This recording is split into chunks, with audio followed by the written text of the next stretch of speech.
नमस्कार सर्वांना, श्री स्वामी समर्थ. तर मी अक्षय तुमच्या सगळ्यांचं आपल्या नवीन व्हिडिओमध्ये पुन्हा एकदा स्वागत करतो. तर मित्रांनो, तुम्हाला तर माहितीच आहे की ज्या वेळेला स्वामी महाराजांचा प्रगट दिन येतो त्याला मी कोणतं ना कोणतं व्रत करत असतो आणि त्याची माहिती मी तुम्हाला देत असतो. आता यावेळेस पण प्रगट दिन आला आहे पुढच्या महिन्यामध्ये, पण माझं व्रत खूप लेट सुरू होतं आहे. म्हणजे या गुरुवारपासून मी माझं व्रत सुरू करतो आहे. 9 गुरुवारचं जे व्रत आहे, स्वामी महाराजांचं 9 गुरुवारचं व्रत मी सुरू करणार आहे गुरुवारी. आणि ते व्रत तुम्ही नक्कीच करा असं मी तुम्हाला सांगेन, कारण तुमच्या अनेक इच्छा असतील, कोणत्याही इच्छा असतील पूर्ण करायची असेल तर हे 9 गुरुवारचं व्रत तुम्ही नक्कीच करून पहा. नक्कीच चांगले रिझल्ट तुम्हाला याचे पाहायला मिळतील. आणि बऱ्याच जणांचे प्रश्न येत होते की दादा ह्या व्रतात करायचं किंवा पुस्तक कोणतं वाचायचं, ग्रंथ कोणता वाचायचा.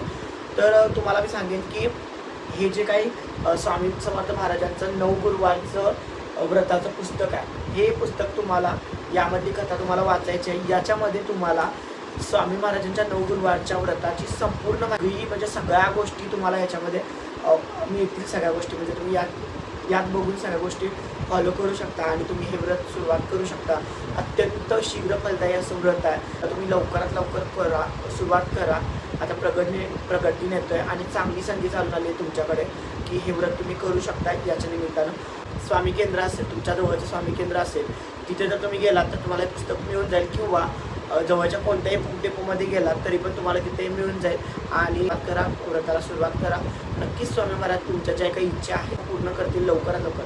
कारण स्वामी महाराजांची केलेली कोणतीही सेवा किंवा कोणतंही व्रत वाया जात नाही.